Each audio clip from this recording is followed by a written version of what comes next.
Les podcasts de la 47e édition de Cinéma du Réel.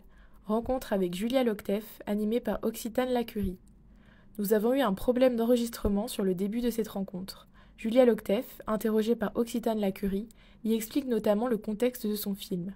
Guidée par son amie Anya, présentatrice de la chaîne indépendante Rain, elle filme avec son téléphone portable une constellation de journalistes et activistes, des femmes pour la plupart, déclarés agents de l'étranger par le régime de Poutine. Le podcast commence après un long extrait du film pendant lequel Anya, en voiture, commente la situation de plus en plus intenable dans laquelle elle doit vivre et exercer son métier. Monologues. There are scenes where people interact with each other, not just with me, but collective scenes. These just happen to be two scenes where they're talking to me in the camera. But I really love this particular car scene because there is a lot going on. Like the fact that she's getting.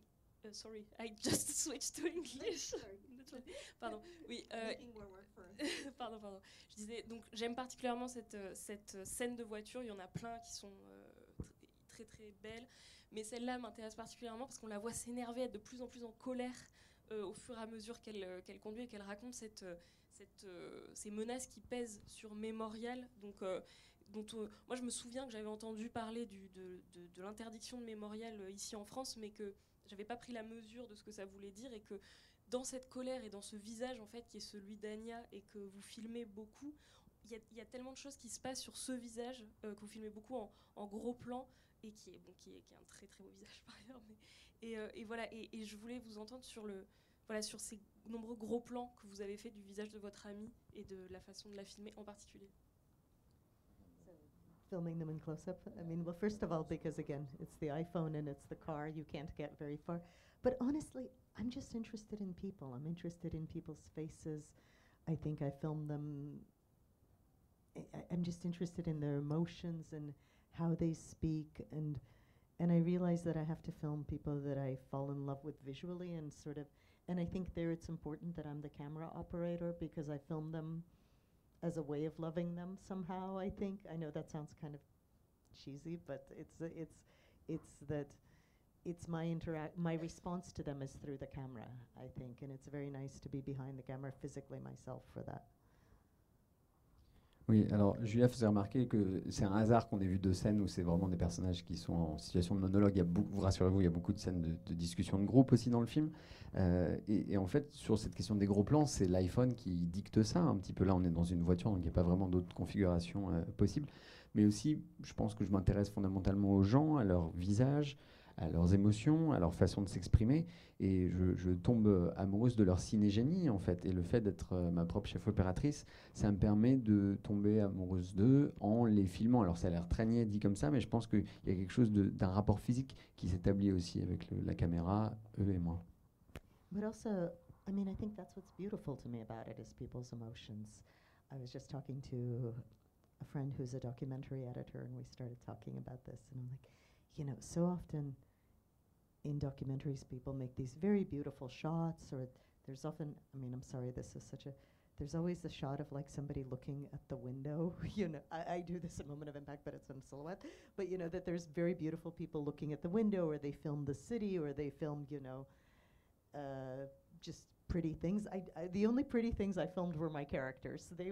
I didn't film anything. I didn't film like the city except in the car behind them. I didn't film just pretty shots of, I don't know, Moscow sunsets, or just them looking out the window, unless they were standing at the window smoking and talking to me. But I just filmed them, and that's what's beautiful to me, is just what's happening inside of them. I think I film them like I would film actors in the same way. C'est intéressant aussi cette question je pense que ce qui m'anime, c'est la beauté en fait des émotions, et c'est intéressant parce qu'avant de venir à cette conversation, j'avais une discussion avec une amie qui est une monteuse de documentaires, et je lui parlais de cette impression que j'ai de la récurrence des plans très sophistiqués dans le cinéma documentaire. On a souvent des personnages qui regardent à travers une fenêtre. Alors ça, c'est quelque chose dont j'ai été coupable dans mon premier documentaire d'ailleurs, Moment of Impact, mais voilà, souvent on a des plans assez sophistiqués sur la ville. Moi je pense que la seule beauté que je filme, c'est celle de mes personnages. La ville, je la filme à l'arrière arrière-plan, mais je me suis gardé de faire des plans sur des couchers de soleil moscovites. Si on a des personnages qui sont à la fenêtre en train de fumer une cigarette, c'est parce qu'elles sont en train de me parler. Donc voilà, je pense que pour le coup, il y a assez peu de moments comme ça. Moi, ce qui m'intéresse, c'est d'aller essayer de capter l'état intérieur de ces femmes. D'ailleurs, dans Moment of Impact, il y a le film qui est parcouru de scènes où vous êtes allongé avec votre mère et vous êtes filmé du dessus, et où il y a vos visages d'ailleurs qui occupent une grande part. Et j'ai eu l'impression de retrouver avec le visage d'Anya un peu ce même rythme du visage qui revient. Et d'ailleurs, ce qui est intéressant, c'est que dans Moment of Impact, vos visages, celui de votre mère et le vôtre, se ressemblent. Enfin, il y a une ressemblance qui apparaît et il y a quelque chose d'un reflet qui se joue. Et là, cette histoire de reflet, elle revient à travers la bouche de Anya qui dit que vous êtes belle et c'est comme si d'un coup, c'est la première fois du film où votre corps nous est rappelé par les personnages. Peut-être. Ouais. Your presence is being reminded through Anya's words. You're not present Yes. physically, but you were still there. Yeah, and I didn't want to hide my presence, but I also didn't want to be very present because I'm not so interesting. And it's not, even when I was editing in this case, it's not that I cut out a lot of my speaking. I just didn't speak very much. I realized that the more I shut up, the more they talk. It's how psychologists work, I think. So I just didn't say very much, and they filled the silence. And so I think that probably, you probably have a similar face when you're watching her, and when she says this, you're like, what the hell? Oui, alors c'est pas tant que je cherchais à me cacher, mais en fait, au montage, ça s'est fait un peu comme ça. Il y avait assez peu de plans, même dans lesquels j'étais présente. Et puis je me suis aperçu aussi que je parlais assez peu. C'est des femmes qui sont assez volubiles, et puis plus je me taisais, plus elles parlaient. Donc c'est un peu la méthode employée par les psys, en fait. Hein. C'est un peu la même chose. Mais ce qui est amusant, c'est que ça crée un effet aussi de reflet, comme si vous étiez deux alter-ego d'une certaine manière, comme si vous étiez en miroir.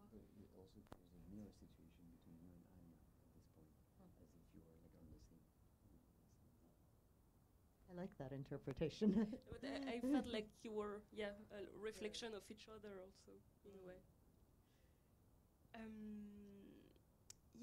And sorry, pardon. Effectivement, donc on a parlé de cette récurrence des gros plans qui est due effectivement à l'iPhone, mais aussi qui, dans les lieux de travail, etc., vous aimez filmer les visages de ces femmes de près et les filmer aussi au travail. Et notamment dans la toute fin, la dernière partie du film, au moment où l'histoire finalement s'accélère extrêmement, extrêmement fort.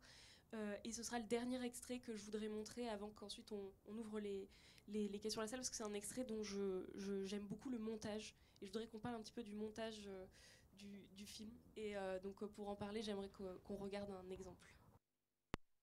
Quelques mots pour resituer, mais en gros, donc là on se situe plutôt, l'invasion a commencé, l'invasion de l'Ukraine a commencé, et en fait, l'un des journalistes, des présentateurs de la chaîne Rain, dans laquelle travaillent un certain nombre de personnages, se retrouve à être arrêté lors d'une manifestation plutôt pacifiste, et l'équipe le récupère à la sortie de prison, mais le lendemain il faut tout de suite se remettre à travailler.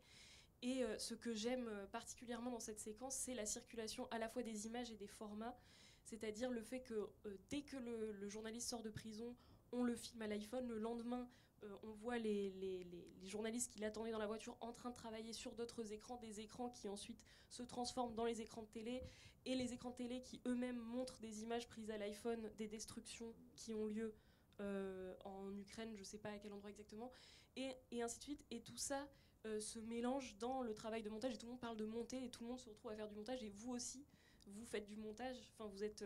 et j'ai l'impression qu'à ce moment du film, le montage s'accélère très fort, et je voulais vous entendre plus, parce que c'est vous qui avez fait le montage également, sur comment vous aviez travaillé, et notamment dans la crise, pour figurer la crise au niveau du montage.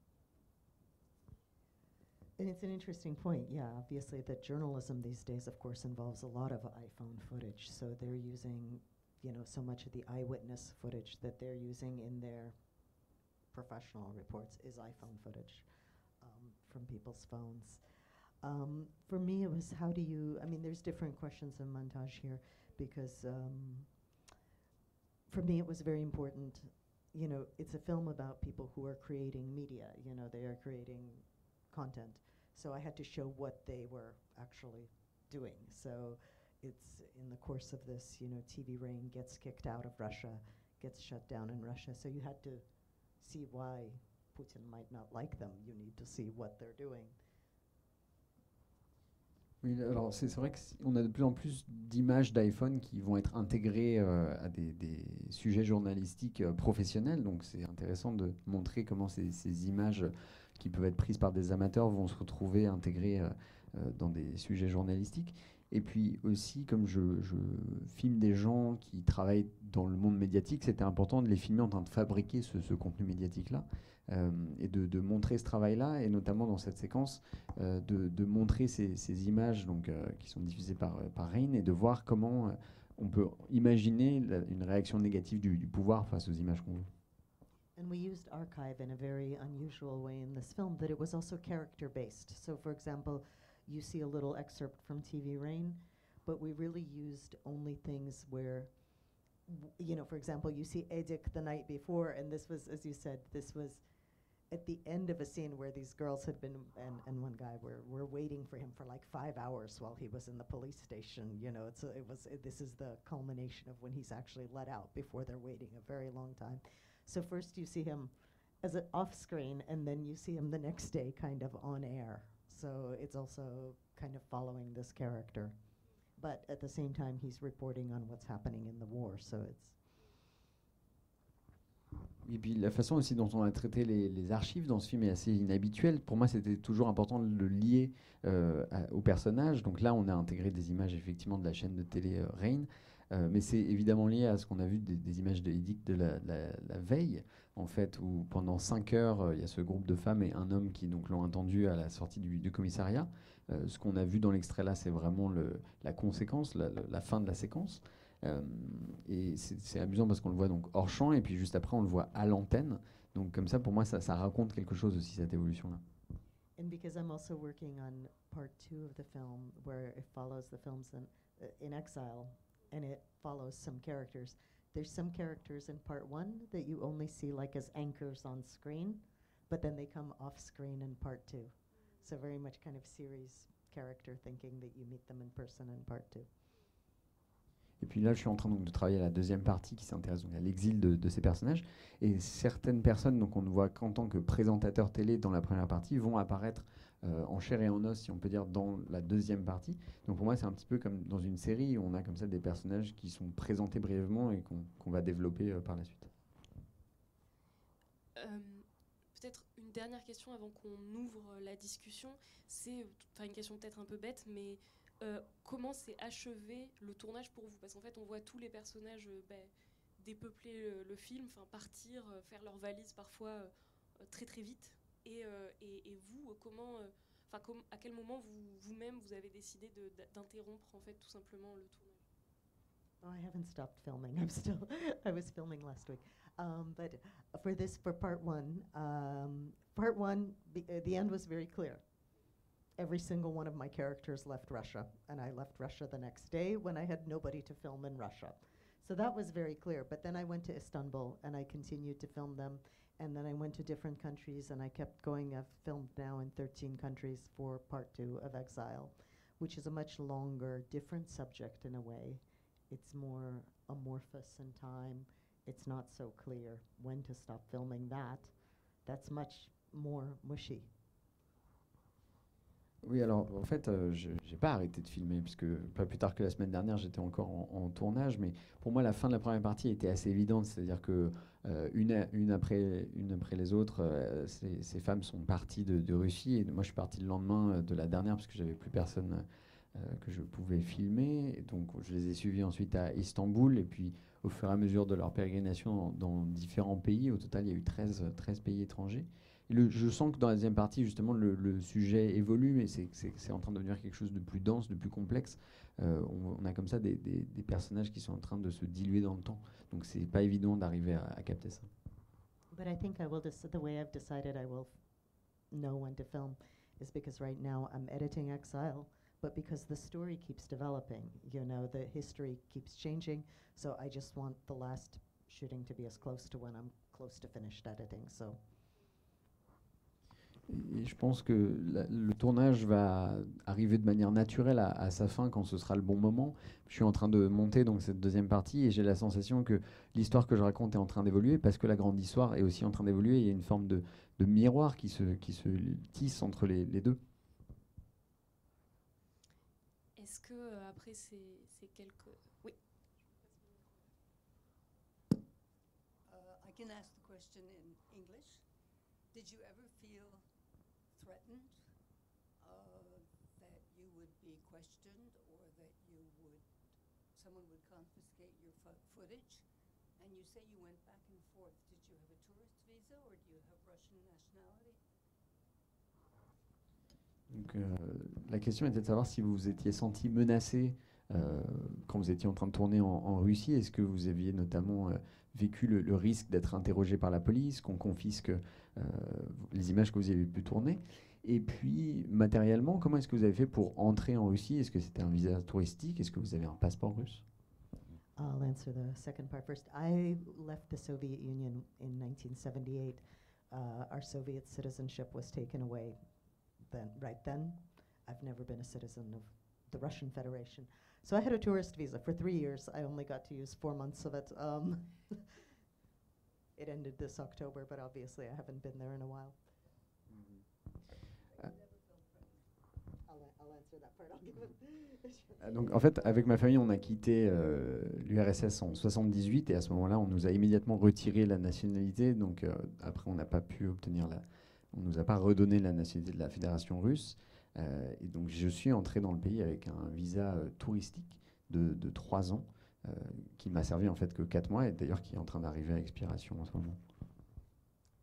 But, you know, of course, I was constantly aware that again, for me, they faced much bigger risks than me. The American embassy was telling people to go home.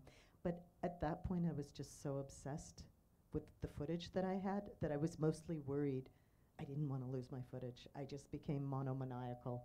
I really especially during the first week of the full-scale war. I mean, I think that's all I cared about. I'm like, I don't want to lose my camera. I don't want to lose my footage.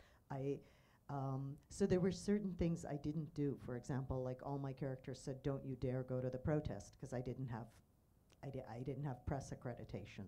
And as an American, they said, "Don't go." So that's why at the protests, I used footage that was filmed by one of my characters who was there protesting. So I tried to avoid places like this. I was staying in a hotel where outside my hotel was a line of police vans, you know, buses waiting to arrest people, and the Russians like to call them cosmonauts because they look like, you know, they don't look like police. They look like they're going to walk on the moon. There was like a line of them every time I walked out the door, but I was like, oh, I'm just a girl going about my, I don't know, shopping.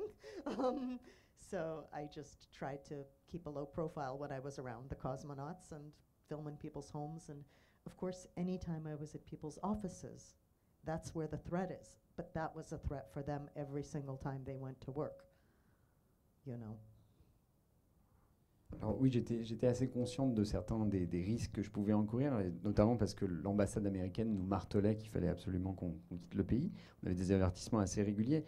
Le risque numéro 1, disons, que c'était celui de perdre mes images. J'ai vraiment développé une obsession autour de ça, et notamment la première semaine de la guerre, je me souviens que j'essayais vraiment d'avoir toujours sur moi ma caméra pour ne absolument pas perdre ce que j'avais pu tourner.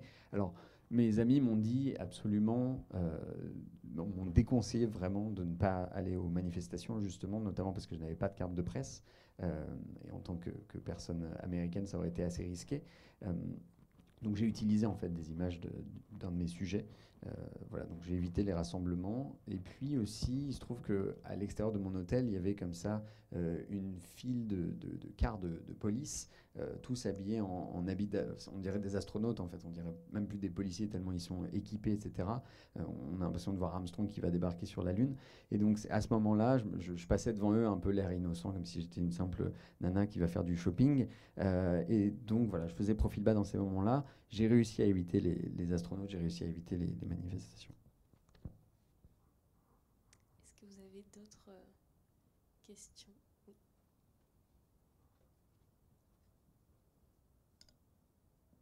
Bonsoir, je voulais vous demander quelque chose par rapport à votre rapport au montage dans vos films.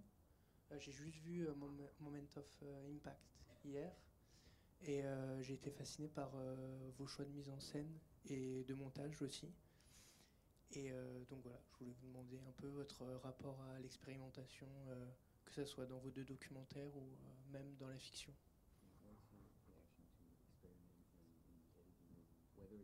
That's interesting. I think I approach a little bit both.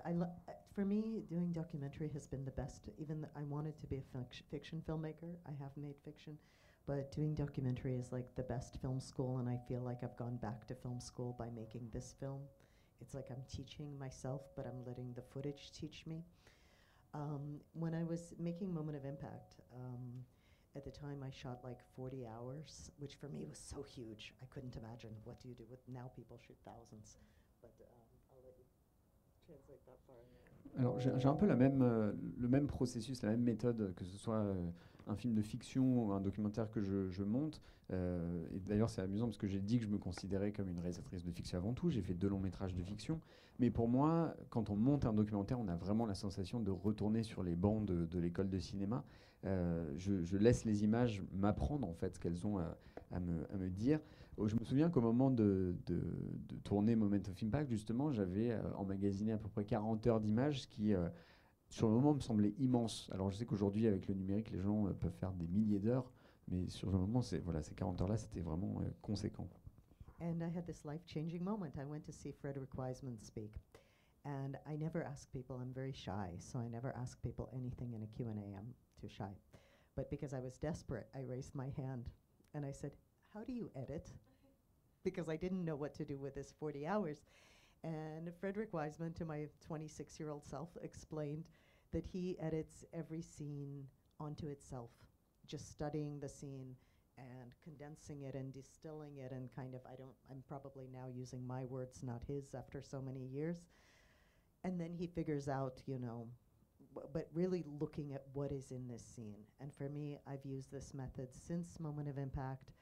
I try to approach editing, like it's helped me with fiction too, because I try to approach it rather than trying to find what did I write, what did I want. I try to really look at it like I'm studying it, like an anthropologist. What is this footage telling me? So let's say I have a scene of like somebody, people talking in a kitchen. I might have 4 hours of them hanging out talking in a kitchen, and it ends up being like a 5-minute scene. And I'm just making it smaller and smaller, and it's distillation.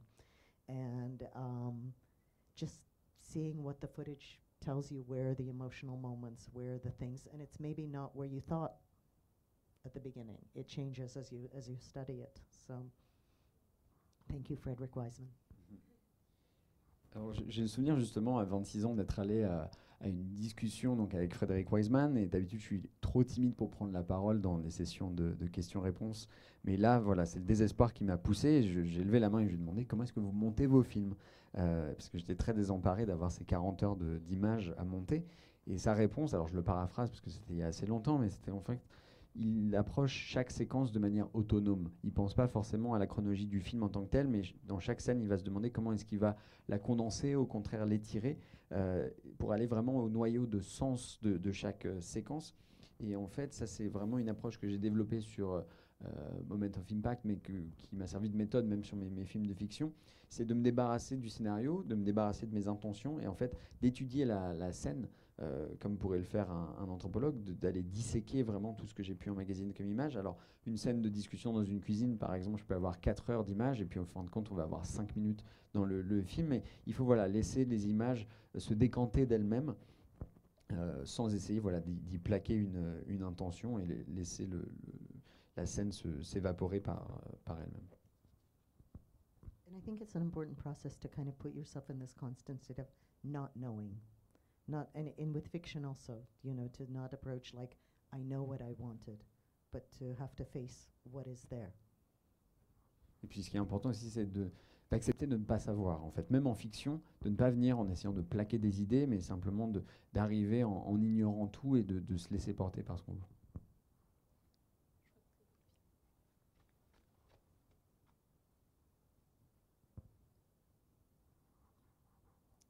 poser la question en français plutôt.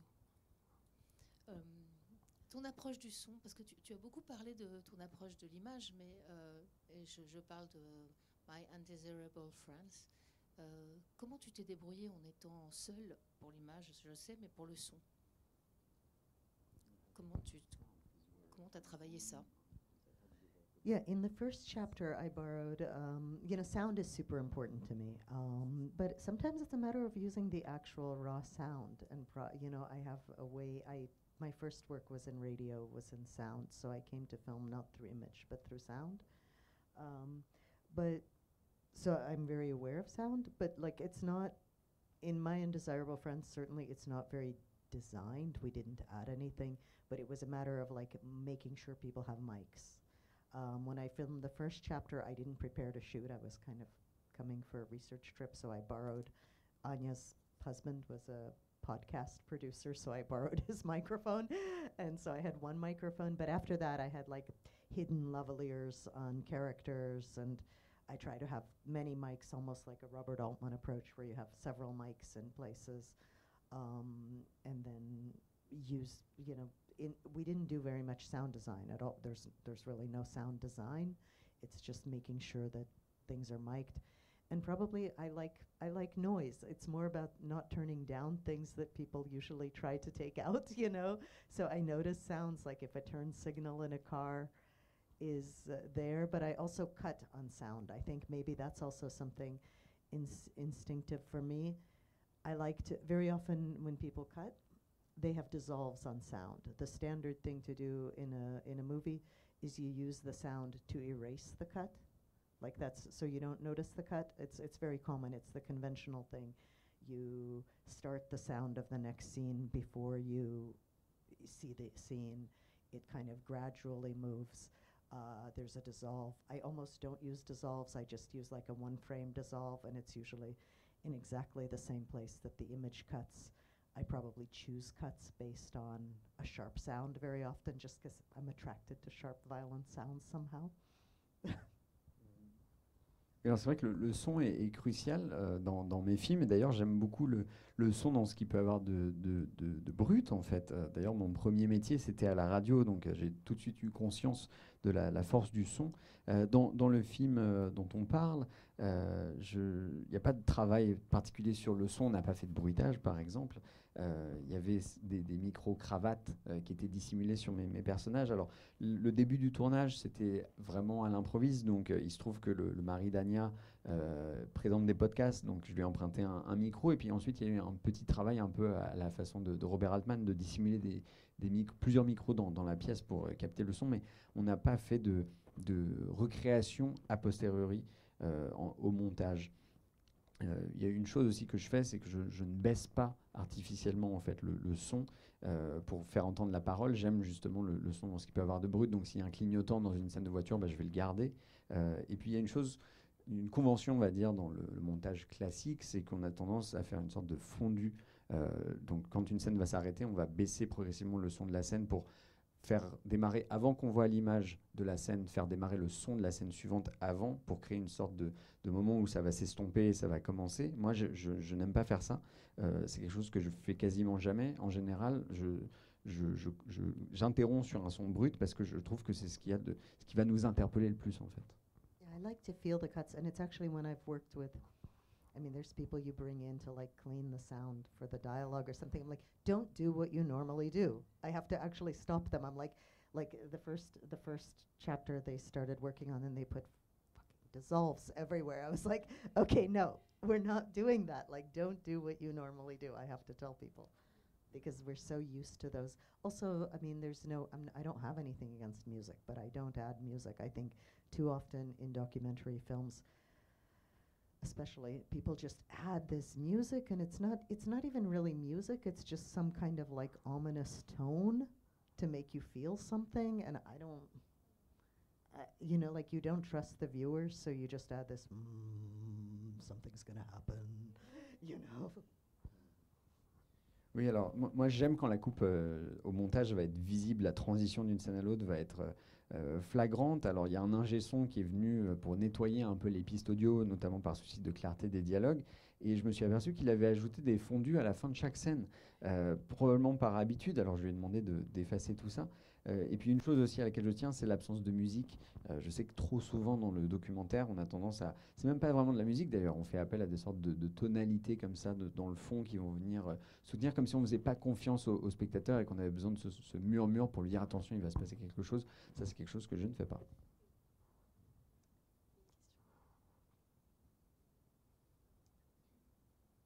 I thought Moment of Impact was wonderful, particularly the scenes of you and your mother in bed, which I thought were kind of the heart of the film. But I was wondering, I said, what kind of a camera setup could she have had for that that wouldn't completely destroy the intimacy? I was trying to visualize it. Is it a crane? Is it does she build a wooden structure? So, and because 35 millimeter camera is noisy too. It's not so a 35, it's a high 8 camera. Ah. It didn't take that much. But yeah, it was a, so there's scenes like shot overhead with me and my mother just in bed overhead.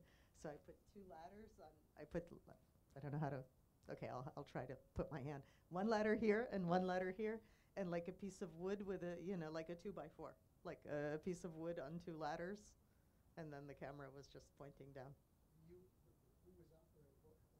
I turned it on and it ran, and the tape was 1 hour. So, and I did it 6 times, and my mother knew we had to talk until the tape ran out. And we did it. That was the rule. We were like, it's 1 hour. So that was. Alors la question c'était sur des plans assez précis dans Moment of Impact qui sont en fait ces moments dont vous avez perçu que c'était vraiment le cœur du film, des moments de discussion entre Julia et sa mère où elles sont allongées dans un lit, et ce sont des plans zénithaux assez particuliers. Vous vous demandez quel dispositif est-ce que Julia avait pu imaginer pour ne pas justement venir interrompre l'intimité de ces moments-là. Est-ce qu'il y a un cadre en bois qui a été fait? Est-ce que c'est des plans faits à la grue, puisqu'une caméra 35 mm pèse particulièrement lourd? Ce à quoi Julia a répondu, ce n'est pas une caméra 35 mm, justement, c'est une caméra vidéo, donc plus légère. Alors, c'était un dispositif assez rudimentaire, en fait, 2 échelles de part et d'autre du lit, et puis une cassette. Donc, en fait, c'est Julia elle-même qui allume la caméra. La cassette dure 1 heure. Et donc la mère de Julia a été prévenue qu'il fallait parler toute la durée de la cassette. Et en tout, il y a eu 6 cassettes qui ont été tournées. And I'm very proud of myself. I'm handy enough that I can do this myself. Voilà, je suis quand même assez fier d'être suffisamment bricoleuse pour avoir réussi à faire ce dispositif-là.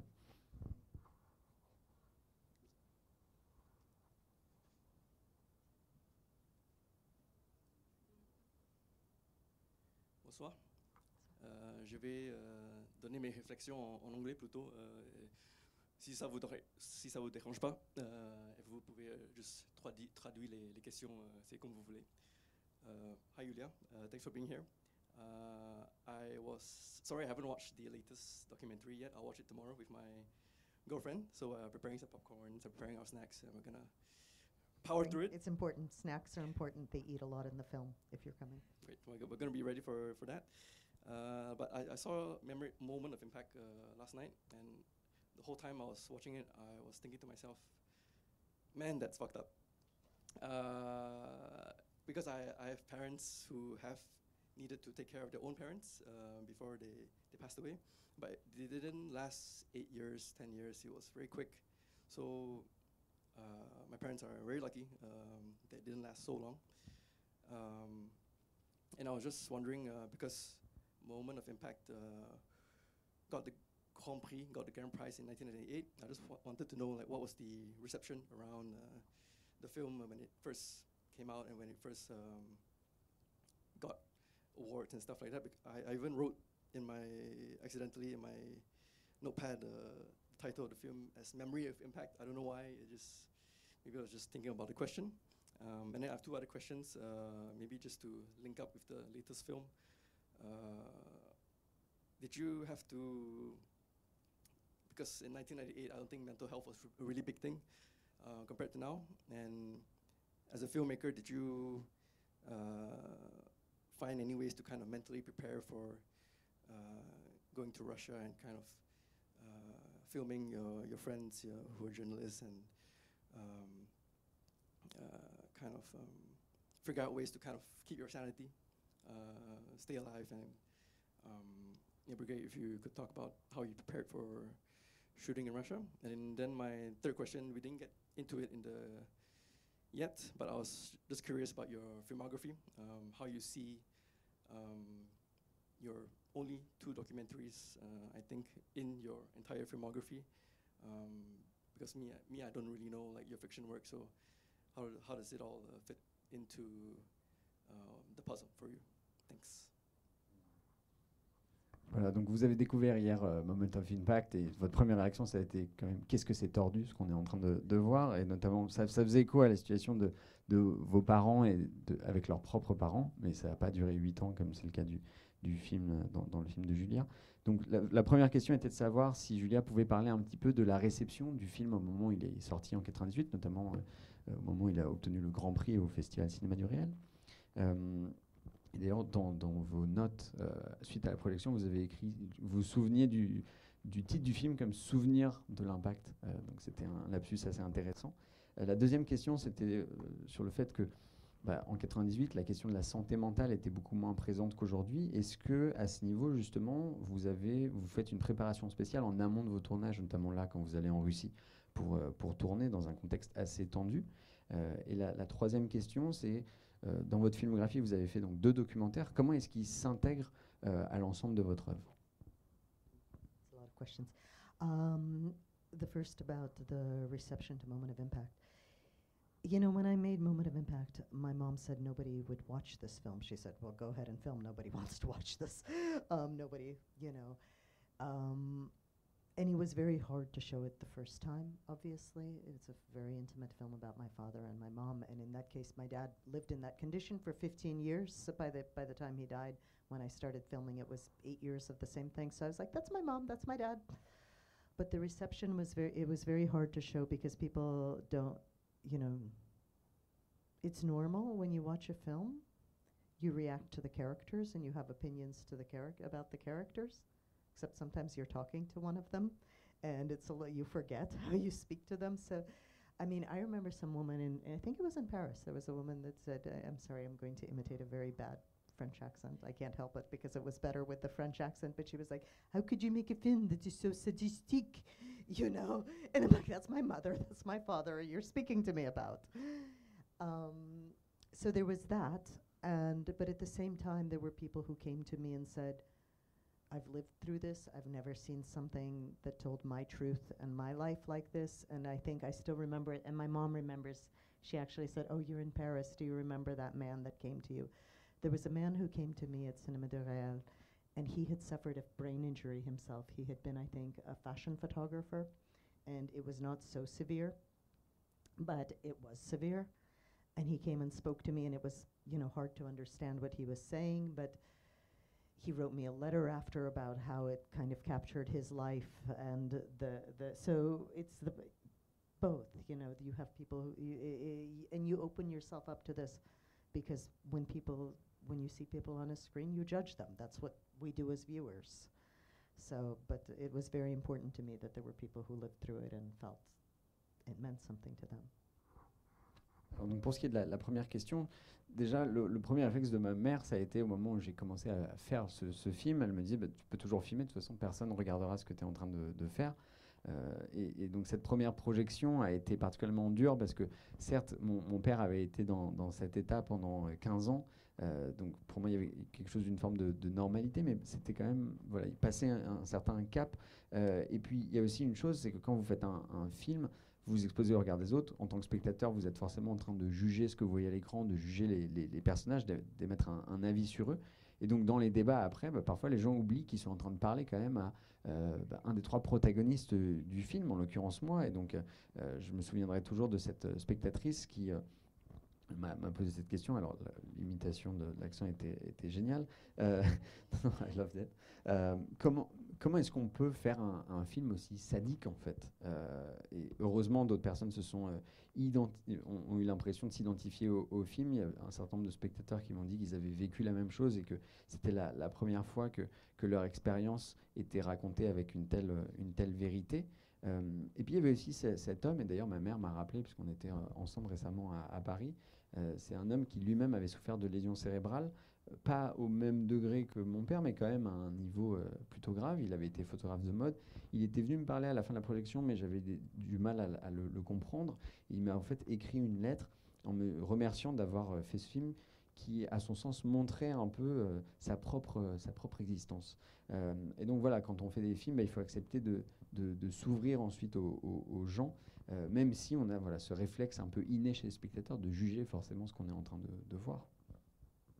About the second thing, I didn't, you know, in a way, I'm not a journalist, I'm a filmmaker, but when I came to film in Russia, and especially I didn't have to prepare, but emotionally, where I did have to deal with it emotionally was during the first week of the full-scale war. I mean, when Russia invaded Ukraine, I was an emotional wreck that week. But then I had to do what journalists have to do, which is like, shut the fuck up and do your job.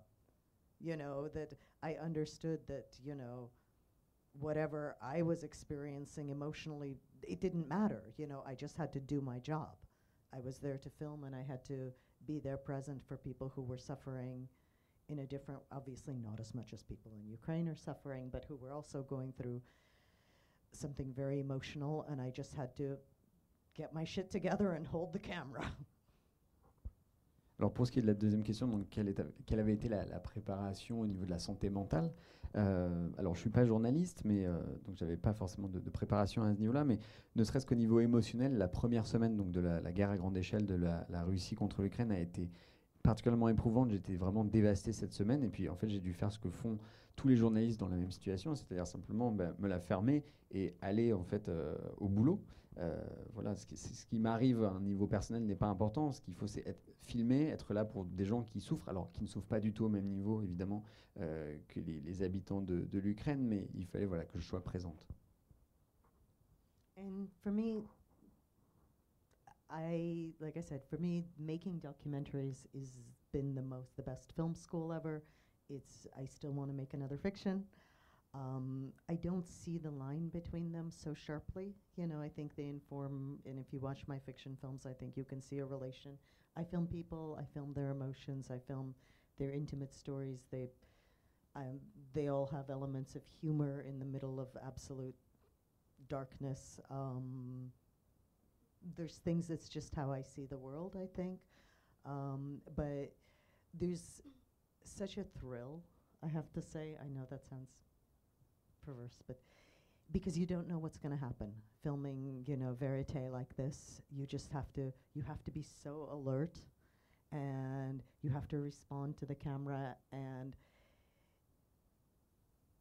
for me, it was reminding me, because I was really stuck writing for a long time before this last film, and I think it's because my fiction work was so controlled. And what this has taught me about losing control, and that all these things that you think, like, you know, in doing the mise en scène, and, you know, and like the shot composition that you think is so important. And this was like, you don't have that chance, but you just have to respond, and you have to respond to people's emotions.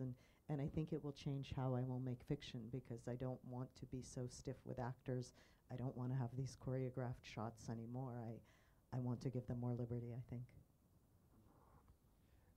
Oui, alors j'ai dit effectivement que le documentaire était à mon sens la meilleure école possible de cinéma, et j'ai encore un désir de faire du cinéma de fiction, mais je pense que la frontière entre les deux est vraiment très trouble. Pour moi, je vois d'ailleurs des liens entre mes films de fiction et mes documentaires. Ce sont des films qui s'intéressent à des gens, qui s'intéressent à leur intimité, qui montrent une certaine drôlerie dans des moments qui peuvent être plus noirs. Je pense qu'on y retrouve la même vision du monde. Mais je dois dire que ce qu'il y a de particulier, ce qui fait le sel des tournages documentaires, c'est l'excitation qu'on peut avoir à filmer une situation imprévue. En fait, il faut être à l'écoute, il faut sans cesse réagir. Et je pense qu'avant de faire ce film, j'étais un peu bloqué dans mon écriture. Je faisais des fictions qui étaient très maîtrisées, et j'ai dû accepter de perdre comme ça le contrôle. Et je pense que maintenant, je ferai des films qui seraient différents. Peut-être que je donnerais beaucoup plus de liberté aux acteurs. Je serais beaucoup moins figé, on va dire, dans mon contrôle du cadre, par exemple.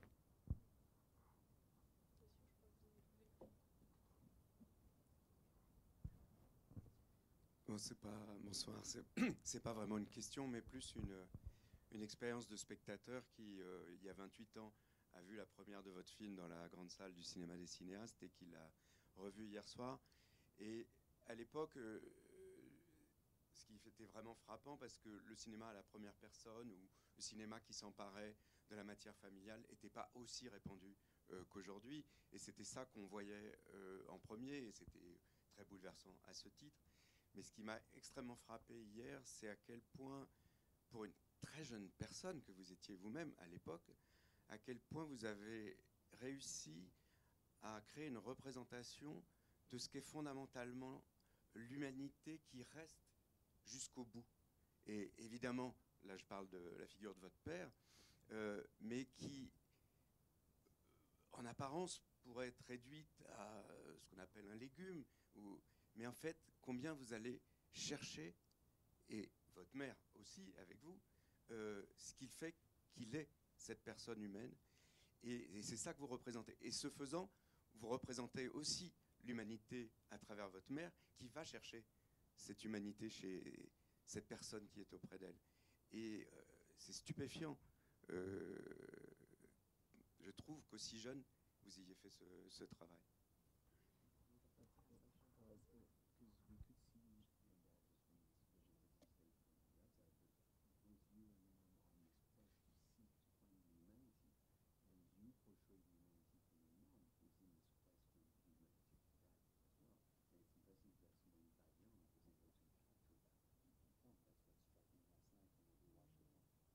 I mean, for me, when I made Moment of Impact, I thought it was a kind of search for my father. I mean, for 15 years, I didn't know who my father was. I didn't find him in the film, but it was, is there something that the camera can do to try to ask the question? I thought that was, you know, for me.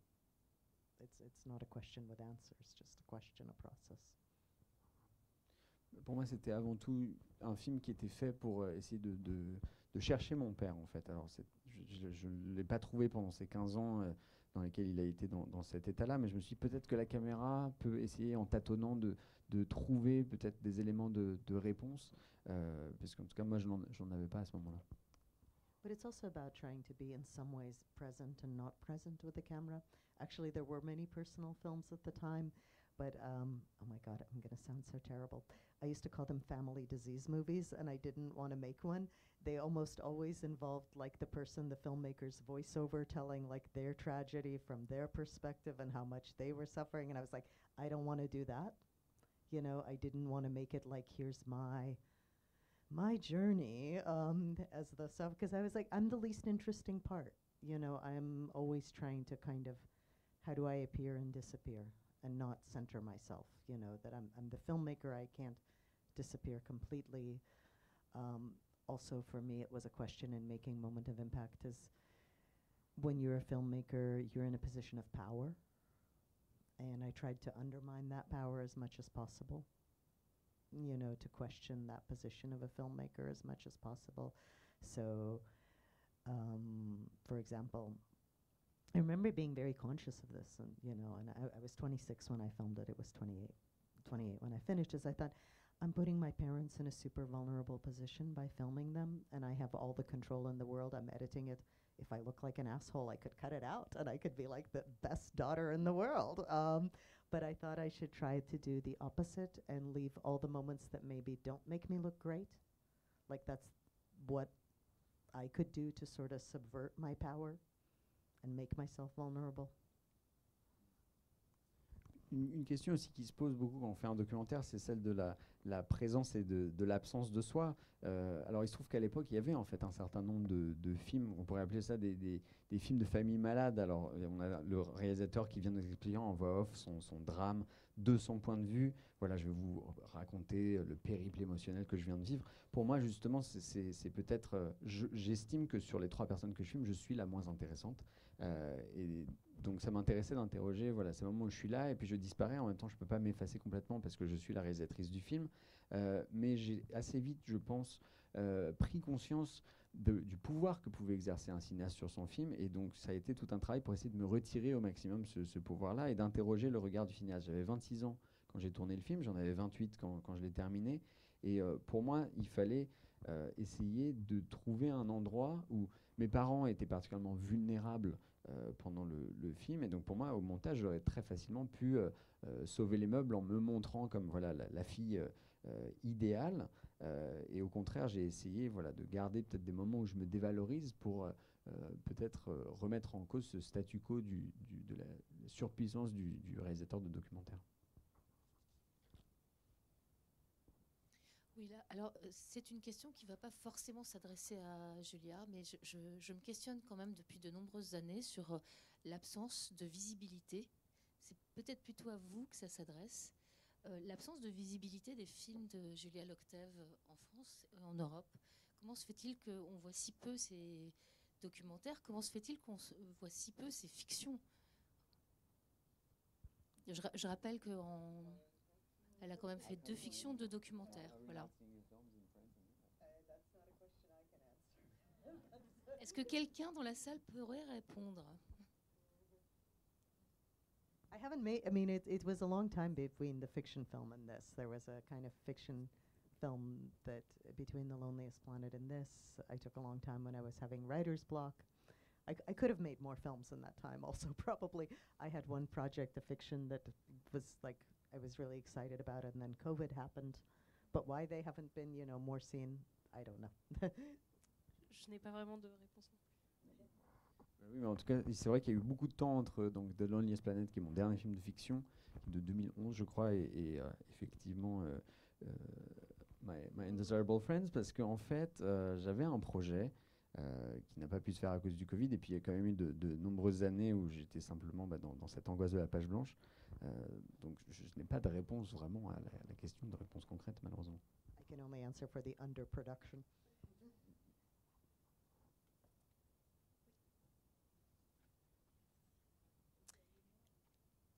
Hello, thank you for being here.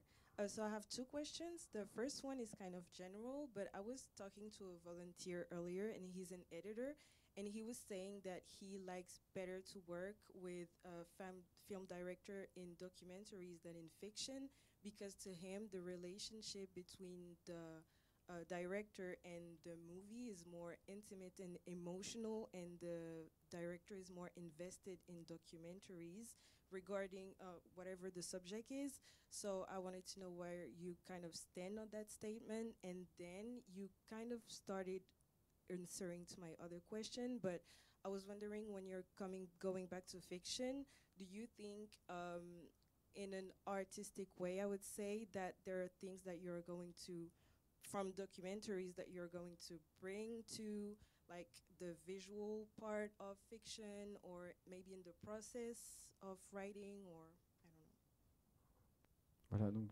deux questions. La première, c'était donc en discutant avec un bénévole du festival qui est aussi monteur. Il vous confiait préférer travailler sur des films documentaires que des films de fiction, parce qu'il avait l'impression que le réalisateur avait peut-être un rapport plus intime à son film, il était souvent plus investi aussi. Est-ce que c'est quelque chose qui vous parle? Et la deuxième question, c'est vous avez parlé de repasser à la fiction en emmenant avec vous quelques aspects de la fabrique du film documentaire. Est-ce que vous pouvez nous parler un petit peu plus de ce que vous allez insuffler de documentaire? Est-ce que c'est un aspect visuel? Est-ce que c'est même au niveau de la dramaturgie?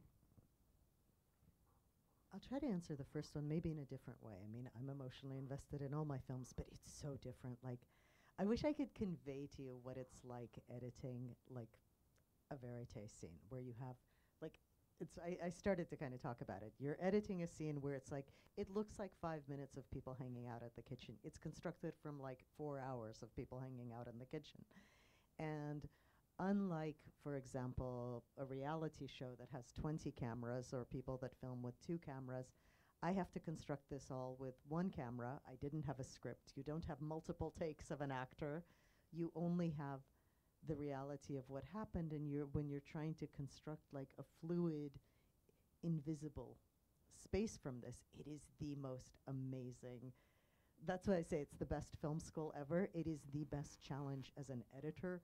I mean, I think I've been now editing this for a couple of years, since there's also another 5-hour part, but it is just the most amazing training. Like, it's like, it's almost like just like gym training. Like, I mean, just like, it's just, it makes you such a better editor. And I've worked with the same co-editor on my fiction films as this. I mean, I do most of the fine cutting, but we think of ideas together because editing is thinking. Of course, it's not just I usually operate, but he thinks with me sometimes. But it's just, it's almost like shooting, you have to be so alert, and editing, you have to be so alert, because you don't have like, you know, if I make a fiction, I have like 12 takes of one actor doing something. Here I have one, and I don't have a reaction shot. I have to craft somehow, well, I'll let you translate this, and then I'll kind of, this is kind of like, there's this kind of, okay, so you'd have to see a dialogue scene to understand this, but let's say you have a dialogue scene with like 3 people sitting in a kitchen. Normally, if you shoot fiction, you do several takes of this. You shoot, you know, like here we are talking with Occitan, you shoot Occitan, you shoot me, you shoot me, you know, and then you have all these options. Here, I had one camera, it happened once, and if I'm shooting, you know, me talking, I don't have the right reaction shot of like Occitan nodding here appropriately. So I have to use a different shot from another moment of somebody having a reaction, but it has to be truthful to that moment. So I'm cutting using reaction shots. This is how the sausage is made. You're cutting using reaction shots, but maybe the person who was reacting emotionally, they're reacting to something else being said, but you can't use the wrong one. It feels wrong. Of course, you don't want to use one. You don't want to have somebody laughing at something they wouldn't laugh at, or nodding at something they wouldn't nod at. But it's more than that. It's like the reaction shot has to like draw you into the scene. They can't look bored. And so it's this, it's like jewelry making, and it's such an incredible challenge. And it's kind of, it almost feels like playing with a little Rubik's Cube, you know? You're sitting there trying to make it work, but it's the most amazing. I mean, there's an intensity to it that I love. Alors, je vais peut-être avoir une réponse un peu à côté par rapport à votre question, mais en fait, ce qui m'intéresse, c'est justement tout le... Évidemment, j'ai un rapport assez émotif à mes propres images quand je monte un film, mais ici, par exemple, on a vu des scènes qui sont vraiment des moments de cinéma vérité, et donc j'ai parlé du fait que voilà, vous allez avoir une scène qui, dans le film, dure 5 minutes, on a simplement des gens en train de passer une soirée dans une cuisine, mais je pars de 4 heures de rush à l'origine.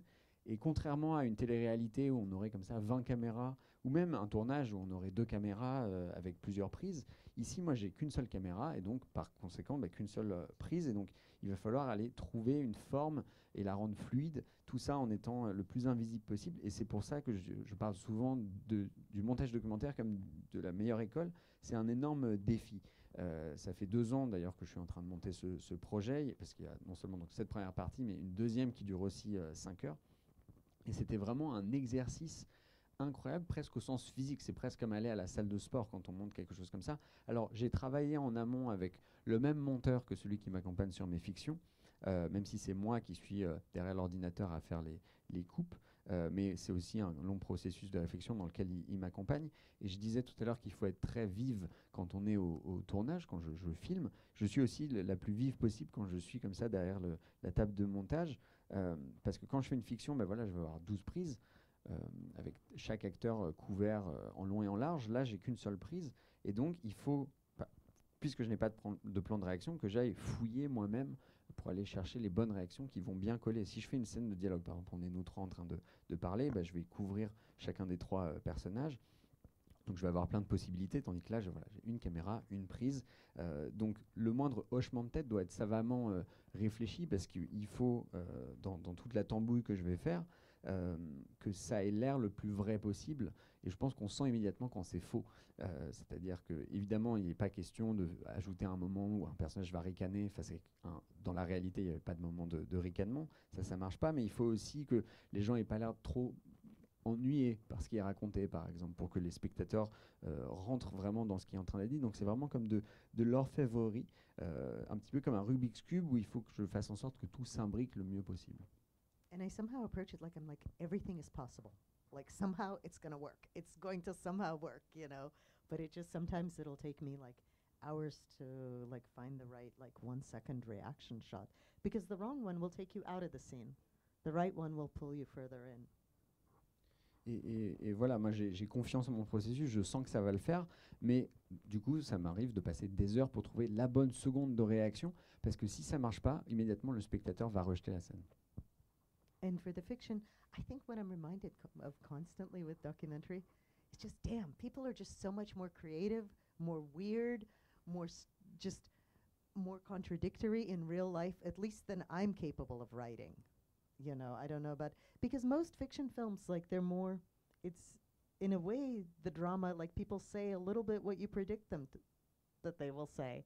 And in real life, people very often, they change subjects from something really tragic to something funny to, like, in ways that people are afraid to write, you know. And I don't think it's just me that's afraid, but I think when I watch fiction films, they're much more like, in English we have an expression, on the nose, like they're what you expect. And I think that's what I'm learning constantly from watching the characters in the film. They're just more imaginative than I can write. Et puis aussi, j'ai l'impression que le documentaire, c'est peut-être un espace qui est plus créatif, qui est plus étrange aussi, dans lequel on a beaucoup plus de contradictions que dans un film de fiction, en tout cas que dans ce que mon imagination me permettrait d'écrire comme scénario. Et c'est pour ça que souvent, quand je regarde des films, j'ai l'impression que les dialogues peuvent être un peu prévisibles, alors que dans la vraie vie, très souvent, quand on discute longtemps, on va passer du coq à l'âne, on va avoir des moments où on va parler de quelque chose de très sérieux, juste après, enchaîner sur des moments de blague, et j'ai l'impression que parfois, on a peur d'écrire des scènes de fiction qui iraient dans ce sens-là, et donc on reste peut-être sur des choses qui sont un peu plus téléphonées, là où en documentaire, on est forcé d'aller vers des choses un peu moins prévisibles. Je pense que ça peut être peut-être le mot de la fin, si ça te... Après, Oui, peut-être après, Émile. Long. Thank you for staying so long. On peut applaudir Julia. On And peut thank applaudir you, Émile. Émile et Occitane. Et je veux juste vous rappeler que donc, demain, vous pouvez voir encore My Undesirable Friends à 14h30 et Moment of Impact à 20h. Donc voilà, demain, journée Julia Locteff en perspective. Merci à tous et toutes. Merci.